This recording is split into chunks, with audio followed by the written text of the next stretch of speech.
Today we're carving the perfect sign for your home gym.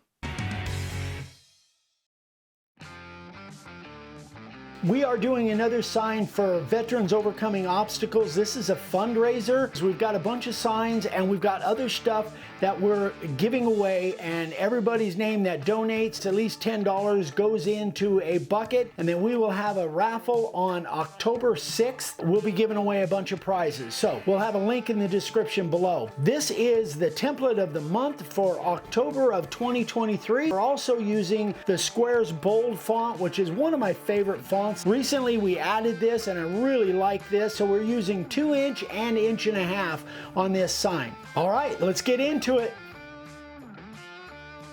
When you're using multiple size letters, you want to do your layout and set it up with the largest set that you have. You're going to make sure you have even space at the top of the board and the bottom of the board, and then make your marks on the bottom of each letter.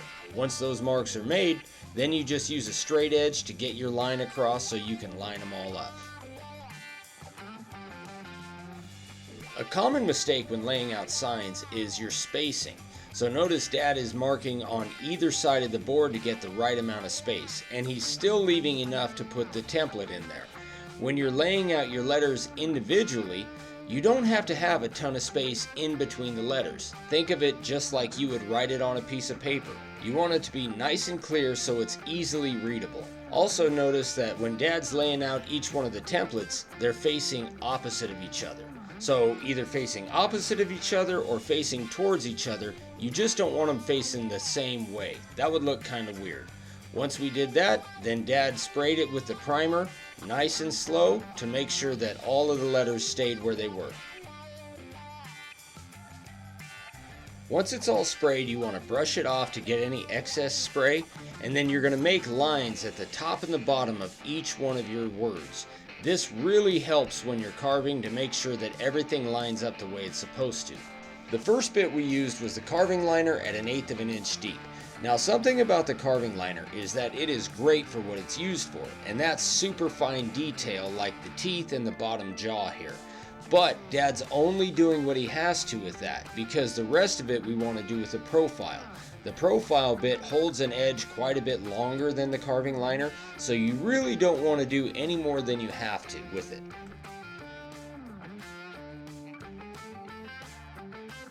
The next bit Dad is using is the profile bit at 3/16 of an inch deep. Now, I'm sure most of you guys have heard Dad say you're not carving deep enough, so we normally go at 1/4 of an inch. But with this particular artwork, there's some fine points, and it's a lot easier to feather in and out of those fine points if you're around 3/16 as opposed to going a full 1/4 of an inch deep.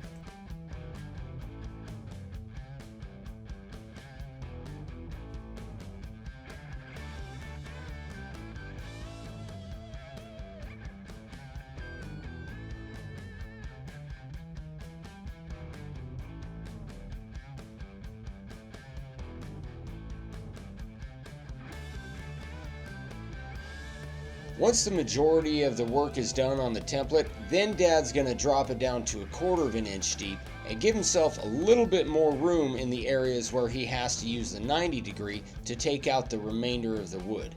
Now that it's at 1/4 of an inch deep, Dad's going to do all the wording. Now for the larger letters, so in this instance it's the 2" letters.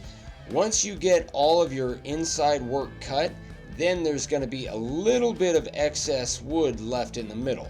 Now normally we would use a 60° or 90° to go in and take that out, but there's not very much, so Dad's just going to use the profile bit to remove the rest of that.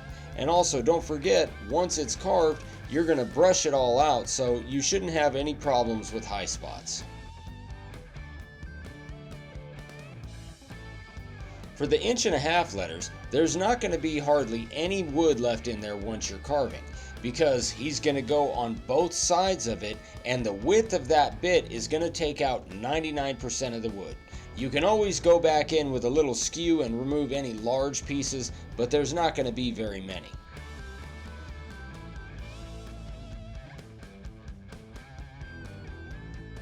Whether you're doing inset or outset, and that means carving the letters in the wood or carving the wood out around the letters, you always want to stick to your area where you have the most room for error.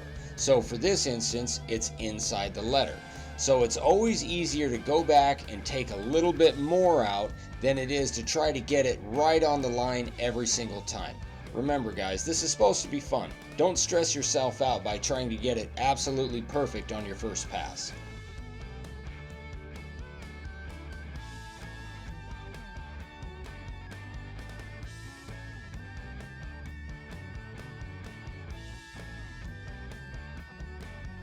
The last bit Dad's using is the 90-degree bit, and he only had this bit in for like 30 seconds. He just had to go in and get the two big areas of the template and cut those out and give it a nice texture.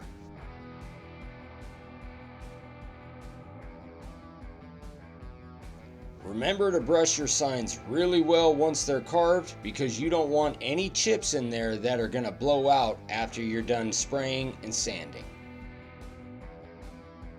So we're moving on to the next step, which is the edge. We really want something different and a real aggressive edge. Several years ago, I played around with this chainsaw disc. Now this thing is super dangerous, guys. You really want to use all the precautions. Obviously, I got my apron, I got my face shield, I got my leather gloves. I had a really good conversation with James Hamilton, AKA Stumpy Nubs, and he had a mishap with one of these things, and that guy is all about safety. So I'm gonna try my best to prepare as much as I can and be real careful with this thing. So if you're going to do this, please, please, please take all the precautions necessary. So let's just see what we can do. Here we go.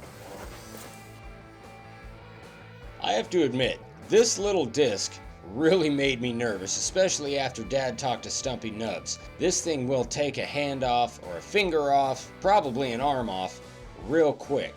So Dad was really cautious with using this thing, but I'm super glad we did, because this edge is something totally different, and we were really looking for something aggressive to go along with this sign.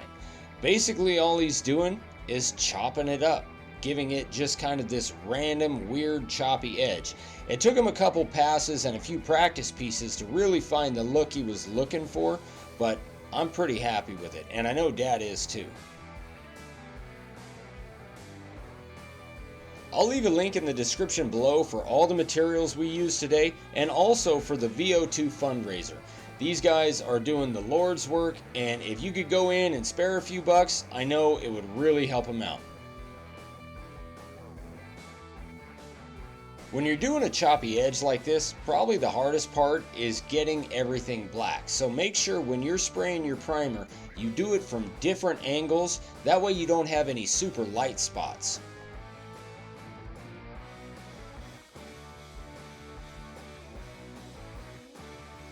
Then Dad used an 80 grit disc on the disc sander to take off the majority of the black. Now, we also used the disc sander for the final finish with a 120 grit disc, but to be honest, the random orbital gives it a little nicer finish and takes out more of the roughness of it, so that's up to you.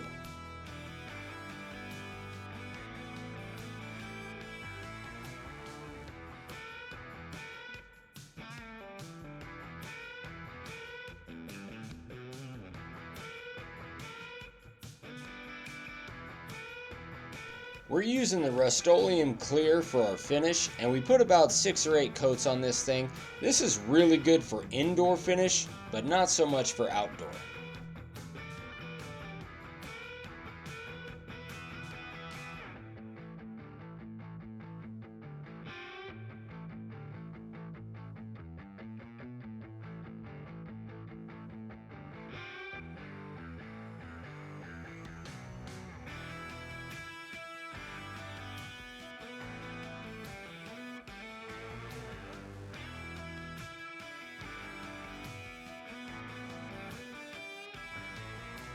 So there it is. I had a blast making this thing, and I really like the way the edge came out. It's a little bit different than things that we've done before, but that little chainsaw thing really made a dramatic edge, and I really like that, and that's perfect for this sign. Don't forget about our premium and our executive memberships. That's how you get one of these templates free every month. There'll be a link right up here for more information if you want to find out more about that. Thanks again, guys. We love you. We'll see you on the next one. Bye.